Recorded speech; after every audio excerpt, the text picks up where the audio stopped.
Sa gitna ng malamig at madilim na gabi sa bayan ng Vigan, Ilocos Sur, naglalakad si Miguel sa makitid na cobblestone street. Dala ang isang lumang flashlight na bahagyang nagbibigay liwanag sa paligid. Ang mga lumang bahay na bato at kahoy ay tahimik. Ang bawat bintana ay tila may matang nagmamasid sa kanya. Ang hangin ay malamig at mabagsik at bawat hinga niya ay parang may kasamang malamig na halimaw na humihinga sa kanyang leeg.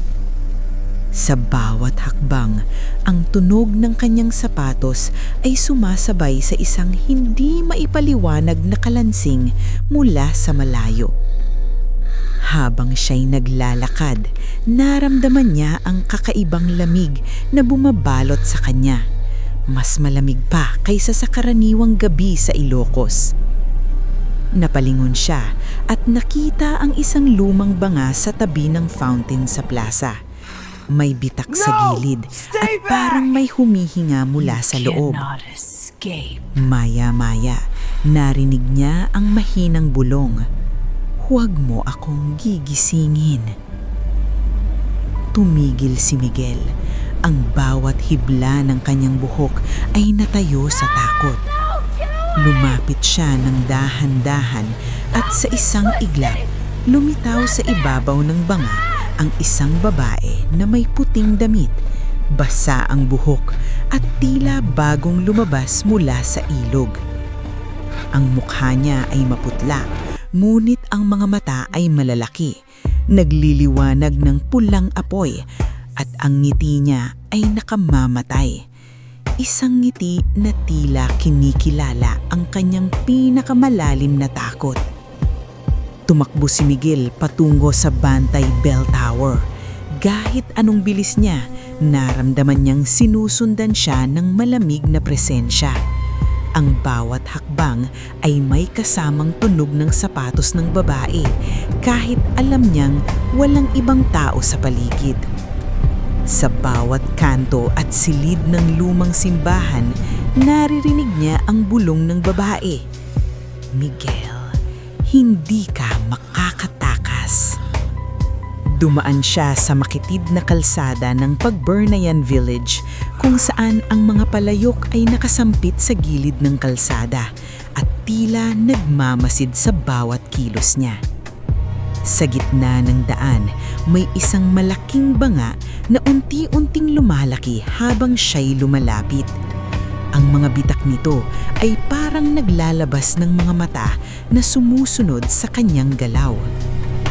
Tumigil siya at sinubukang huminga ng malalim, ngunit naramdaman niya ang isang malamig na kamay na humawak sa kanyang balikat. Paglingon niya, wala namang tao, ngunit sa likod ng kanya ay naririnig ang tunog ng buhok na humahampas sa kanyang mukha. At sa bawat paglingon niya, lumalaki ang banga sa harapan niya. Pinilit niyang tumakbo pa at dumating siya sa tabi ng lumang bahay sa tabi ng ilog na hindi niya maalala kung paano niya narating. Ang bahay ay puno ng lumang retrato ng mga babae at sa bawat larawan may mga matang sumusunod sa kanya. Ang hagdanan ay sumisigaw sa bawat hakbang at sa bawat silid may mga banga na umiikot at nagbubulong ng kanyang pangalan. Tila ba may libong kaluluwa ang nakabilanggo sa loob. Sa isang silid na puno ng alikabok at lumang kurtina, nakita niya ang pinakamalaking banga. Mas mataas pa sa kanya. Lumabas mula rito ang babae sa banga. Mas maliwanag ang mga mata, mas nakamamatay ang ngiti, at bawat galaw niya ay parang binubura ang hangin sa paligid. Ang boses niya ay hindi lang bulong, kundi maririnig sa buong silid, tumatagos sa bawat buto ni Miguel. "Ngayon, ikaw ay akin na." Miguel ay nakaramdam ng matinding lamig sa katawan, parang bawat hibla ng kanyang balat ay tinusok ng yelo. Ang kanyang mga mata ay namamaga sa takot at sa bawat segundo, ang babae ay lumalapit, unti-unti, parang walang puwangang ang mundo kundi sila lang. Nais niyang sumigaw, ngunit ang kanyang tinig ay nawala at lahat ng ilaw mula sa flashlight ay nawala rin. Ang banga sa silid ay parang humigpit sa paligid niya at mula rito naramdaman niya ang mahiwagang kamay na hinahabol ang kanyang kaluluwa. Ang mga retrato sa dingding ay tila buhay na, umiiyak, sumisigaw at ang mga mata nila ay nakatutok sa kanya. Humihingi ng tulong na alam niyang wala siyang kayang gawin.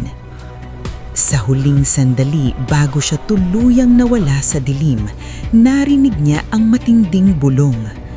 Sa gabi, sa ilalim ng buwan, sa bawat banga na hindi mo dapat bubuksan, kami ay maghihintay.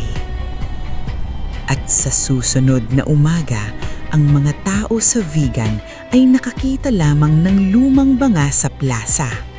Tahimik, malamig at naghihintay ng susunod na biktima.